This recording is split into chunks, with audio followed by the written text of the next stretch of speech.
Some moments seem insignificant at first, a kind gesture, a passing glance, a stranger in need. But every once in a while, a single act of compassion can set off a chain of events that change lives forever. On a bitter winter night in a small town, a young woman named Ellie offered a shivering Marine a simple blanket. She never imagined that this brief moment of warmth would echo back into her life years later. On the day she wore white, what he gave her then wasn't wrapped in ribbon. It was heavier, deeper, and completely unexpected. Absolutely. The wind howled mercilessly down the narrow street, slicing through Ellie's coat and tugging at the loose strands of her hair. It was one of those nights where the cold seemed to settle deep into your bones, refusing to let go no matter how many layers you wore. The sky was a heavy grey, and snowflakes drifted lazily but steadily, blanketing the sidewalks and rooftops in a fragile white layer. The small town had quieted down long ago, and the only sounds were the crunch of footsteps on snow and the distant hum of a car engine somewhere far away. Ellie's fingers were numb as she pulled the front door of the diner closed behind her, the faint chime of the bell echoing through the empty street. She glanced around, her breath puffing out in short clouds. The shift had been long and slow, and she was eager to get home to the warmth of her little apartment. But as she turned to walk away, something caught her eye. A figure sitting motionless on a bench beneath a flickering street lamp. At first, she hesitated. The bench was old and worn, the paint peeling, and the man sitting there looked like he belonged to a different world altogether. His uniform was unmistakable, the sharp lines of a Marine's fatigues, but worn and creased from what looked like weeks of wear without proper rest. His posture was slouched, his shoulders hunched against the cold, and his hands were tucked deep into his coat pockets. His face was pale, almost ghostly under the dim streetlight, and his dark eyes were fixed somewhere beyond the horizon, glazed with exhaustion and something else. Loneliness. Ellie felt a tug in her chest. She didn't know who he was, why he was here, or what story he carried. But she knew one thing. No one should be out here like this on a night like this, not without warmth, not without hope.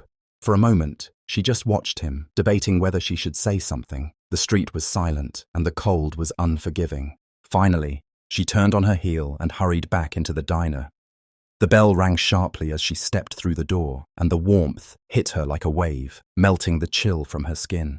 She rushed to the back room where the spare blankets were kept, leftovers from a few winters ago when the diner had handed out care packages to homeless veterans.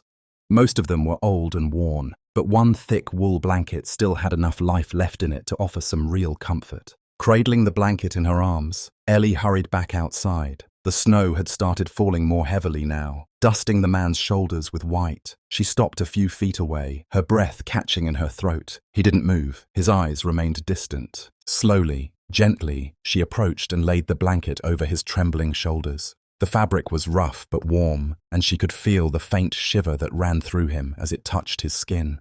"Here," she said softly, unsure if he could hear her over the wind. "Stay warm." The man blinked, his eyes focusing on her for the first time since she'd noticed him. A flicker of surprise passed across his face, followed by something else. Gratitude, maybe, or disbelief. He nodded once, just once, and for a moment the cold seemed to retreat around them. No words were exchanged, no promises were made, just a silent understanding. Ellie hesitated, wanting to say more but unsure what to say. She felt the weight of the moment settle between them, heavy and fragile all at once. Then, with a small, almost shy smile, she turned and walked away into the night, the blanket's warmth lingering long after she left. That night, Ellie didn't know she had set in motion something much bigger than a simple act of kindness. She didn't know the battles the Marine had fought, the demons he carried, or the quiet desperation that had brought him to that bench. She only knew that sometimes a little warmth is all it takes to light a spark in the coldest of places, and sometimes that spark can change everything. The wind wasn't just cold, it was cruel. It whipped down the empty streets of the town like an invisible predator, clawing at every inch of skin not protected by fabric. Ellie tugged her coat tighter around her, the collar scratching her neck as she hurried along the cracked sidewalk toward home. Snowflakes drifted softly but steadily, sticking to her hair and eyelashes like tiny icy crystals. The air smelled sharp and clean, biting at her lungs with every breath. She had finished her shift hours ago, but had stayed behind to help close the diner. The night was unusually quiet. No cars, no laughter from late-night walkers, just the eerie silence of a town wrapped tight in winter's grip. Her footsteps echoed hollowly beneath the street lamps, their orange glow casting long shadows over the snow-dusted pavement. Just as she passed the old park bench near the corner of Elm and Fifth, something caught her eye, a figure, hunched and still, sitting motionless beneath the weak light. At first, Ellie thought it might be someone waiting for a ride, or just a stranger resting before moving on. But as she slowed, her heart sank. The man was dressed in a marine uniform, though it looked worn and dirty, as if it had weathered more than just a few marches. His face was pale and drawn, shadows under his eyes deeper than tiredness should have made them. His hands, partially visible from inside his jacket pockets, trembled slightly, his body curled inward as if trying to shield itself from the bitter cold. His breath came in short, visible puffs, each one like a fragile whisper disappearing into the night. Ellie stopped dead in her tracks. She didn't know what made her hesitate, the fear, the sudden urge to help, or just the sheer loneliness that radiated from the man's figure. For a moment, all the noise and warmth of the diner faded away, replaced by the raw reality of this stranger sitting alone in the freezing dark.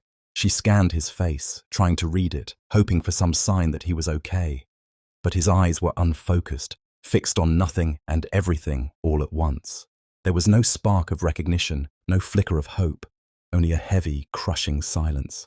Ellie's mind raced. Should she approach? Would he want her help? Was he dangerous? But before fear could root her in place, another feeling surged up. Compassion, pure and simple. No one deserved to be left out here like this, not on a night that felt like it could freeze the very soul. Her fingers numbed as she dug into her coat pocket, searching for something, anything that might offer warmth. She remembered the extra blanket the diner kept in the back, left over from a winter charity drive. It was thick, woolen and slightly scratchy, but it would be better than nothing.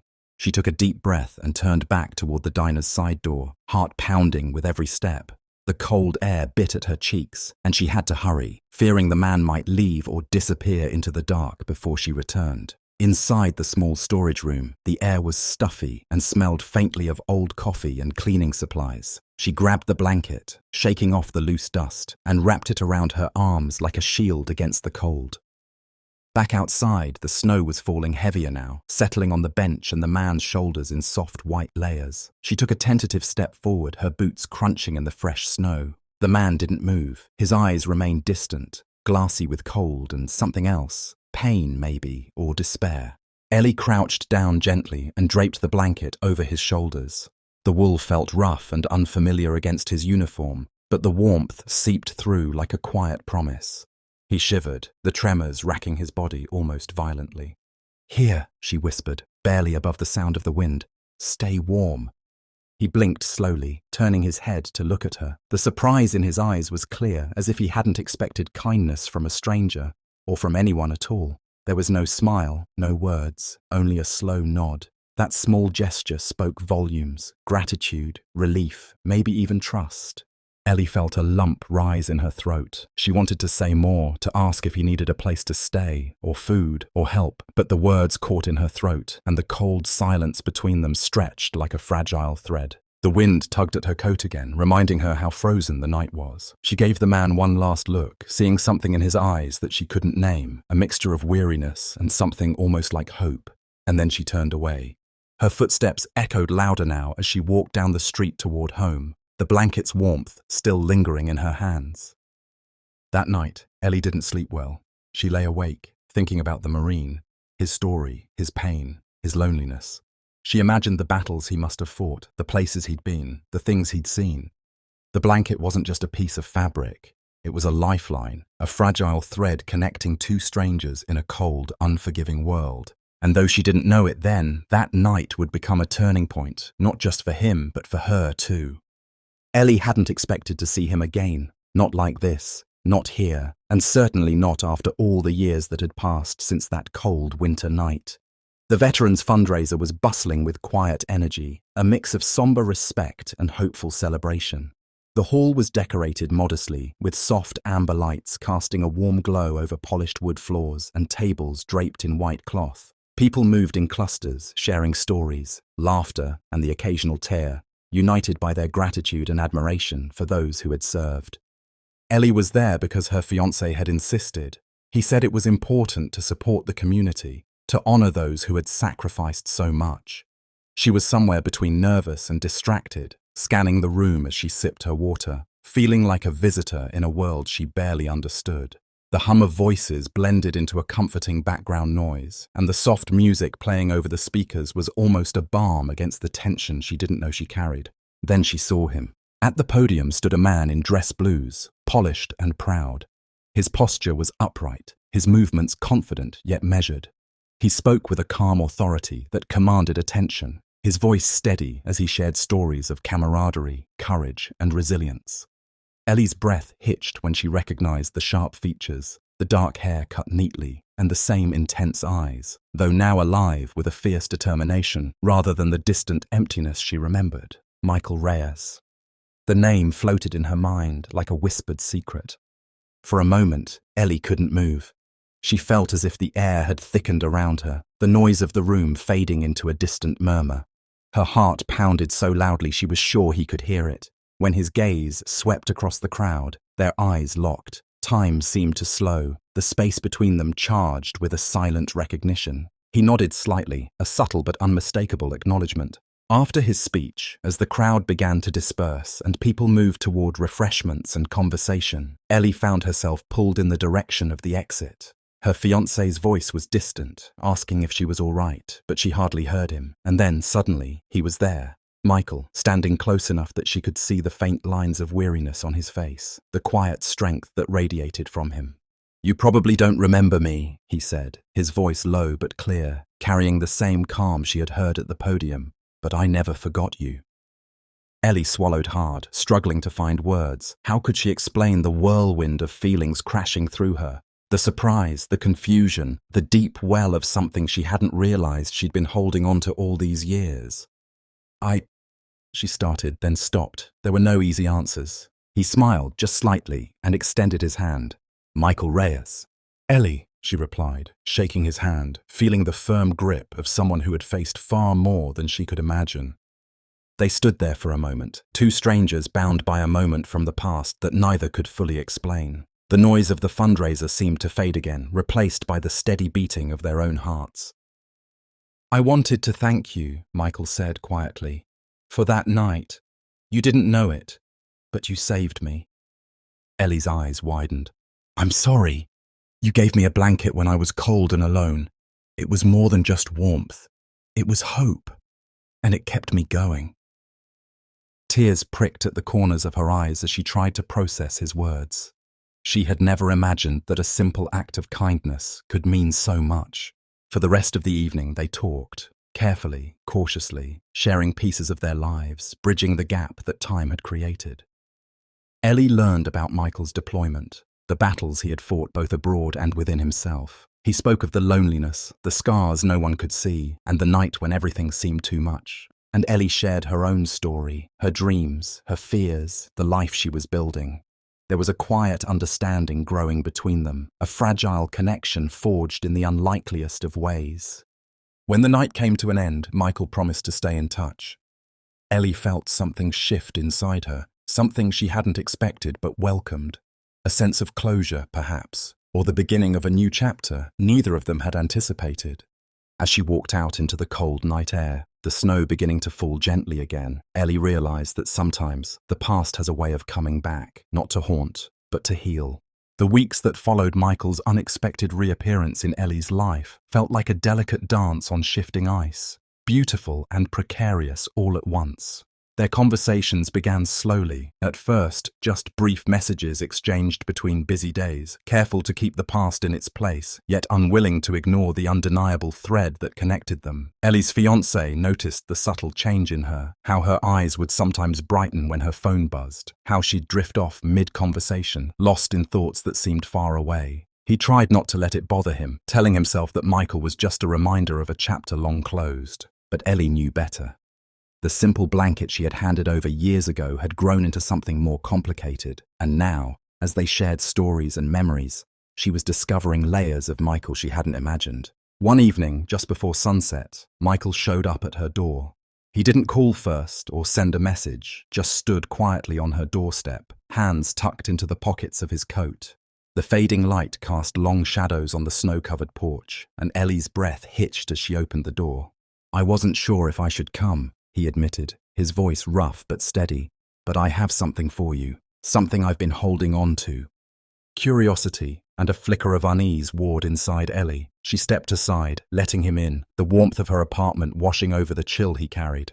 They sat across from each other in the small living room, the silence thick and heavy, until Michael pulled a worn box from his coat. "It's a collection," he explained, voice low. "Letters I wrote to you, but never sent." Ellie's fingers trembled as she reached for the box, the weight of it heavier than the paper inside. She opened it carefully and found bundles of neatly folded letters, some stained with time, others crisp but faded. Each one was a glimpse into Michael's mind and heart, his battles overseas, the nights filled with fear, the struggle to find light in darkness, and the haunting memories that refused to fade. As Ellie read through the pages, tears blurred the words. She saw the man behind the uniform, vulnerable and raw. He wrote about the moment she gave him that blanket, the smallest act of kindness that had become a lifeline when everything else seemed lost. His words spoke of despair, hope, and an unspoken gratitude that had never found a way to reach her until now. The weight of his truth settled over her like a storm. She hadn't just warmed his body that night, she had ignited a spark that kept him moving forward, even when the road was impossible. And now, here he was, standing before her, no longer a stranger, but someone she couldn't easily forget. Ellie's fiancé's calls went unanswered that evening. She sat with Michael's letters, the silence around her both comforting and unbearable. The past was no longer distant. It had returned with a force that made everything uncertain. Michael looked at her then, his eyes searching. "I'm not here to disrupt your life," he said quietly. "I just needed you to know the truth. I needed you to understand why that night meant more than you could ever realize." Ellie nodded, feeling the fragile walls she'd built begin to crack. The truth was complicated. So were the feelings that came with it. That night marked a turning point. Ellie knew the road ahead would be tangled with difficult choices and emotions she hadn't expected to face. But she also understood something deeper, that some connections, no matter how painful or unexpected, are meant to teach us about grace, forgiveness, and the power of simply being there for one another. The morning light filtered softly through the curtains, painting Ellie's room with a gentle golden hue. For the first time in weeks, the weight that had pressed on her chest felt lighter, as if the dawn itself had whispered promises of something new. She lay still, her thoughts drifting to Michael, his words, his presence, the quiet strength that had come to mean so much more than she ever imagined. Today wasn't just any day, it was the day she was supposed to marry, the day she had dreamed about since she was a child, surrounded by white flowers, family, friends, and the hopeful promise of a lifetime together. But as the minutes ticked closer to the moment she would walk down the aisle, Ellie felt a tempest raging inside her. A storm of uncertainty, hope, fear, and longing all tangled into one. She rose slowly, the cold floor beneath her feet grounding her in the reality she faced. Her fiancé was waiting downstairs, dressed in his finest suit, calm and patient. He didn't know about Michael, the letters, the nights spent talking, the emotions that had broken through years of silence and regret. Ellie hadn't yet found the words to tell him, and part of her wondered if she ever would. As she prepared for the ceremony, the house buzzed with the quiet chaos of final arrangements, the florist's gentle voice, the rustle of fabric, the distant laughter of family members sharing stories. Ellie moved through it all with a strange detachment, her mind caught between the life she'd planned and the one she now had to choose. The first step down the aisle felt like walking through a dream, the eyes of loved ones fixed on her, the soft music swelling around her. But all Ellie could see was the door at the end, the path stretching toward a future she wasn't sure she was ready to face. And then, in the crowd, she saw him. Michael stood at the back of the chapel, his expression unreadable but unmistakable. Time slowed again, the air thick with unspoken words. Their eyes met, and in that instant Ellie's world shifted. The vows began, words of love and commitment spoken aloud, but Ellie's heart was elsewhere. Each promise felt heavy, weighed down by the truth she held inside, a truth that refused to be silenced. When the moment came for the ring, Ellie hesitated. The polished band felt cold in her hand, a symbol of a future she wasn't sure she wanted. The room seemed to blur around her as tears welled up, blurring her vision. She took a shaky breath and turned toward the back of the chapel. "Wait!" she said, voice trembling but steady enough to command attention. Whispers rippled through the crowd as Ellie moved down the aisle, past rows of surprised faces, toward Michael. The space between them closed, charged with years of pain and hope and the fragile possibility of healing. Michael reached out gently, taking her hands in his. "Ellie," he said softly, "you don't have to choose today. Not if you're not ready." The room held its breath as she looked at him, really looked, seeing the man who had been a stranger once, who had become a lifeline, a reminder of courage, and now, maybe something more. Ellie smiled through her tears, a smile full of gratitude and new beginnings. "I don't know what the future holds," she whispered, "but I know I need to be true to myself." The ceremony ended without the traditional vows or rings, but it wasn't a failure. It was a beginning, a moment of honesty and bravery that changed everything. Outside, the snow began to fall again, soft and silent. Ellie and Michael stepped into the winter night together, wrapped not just in blankets, but in the warmth of something that had taken years to find: hope, connection, and the courage to face whatever came next. Ellie stood alone as the winter wind wrapped around her, carrying memories that burned like ice. Michael was gone, vanished into the cold night, leaving behind only silence. The blanket she once gave him now felt heavy in her hands, a fragile thread to a past that could never be reclaimed. Tears blurred her vision as she whispered his name to the empty air, knowing some moments are forever lost, some hearts forever broken, and some goodbyes never truly said.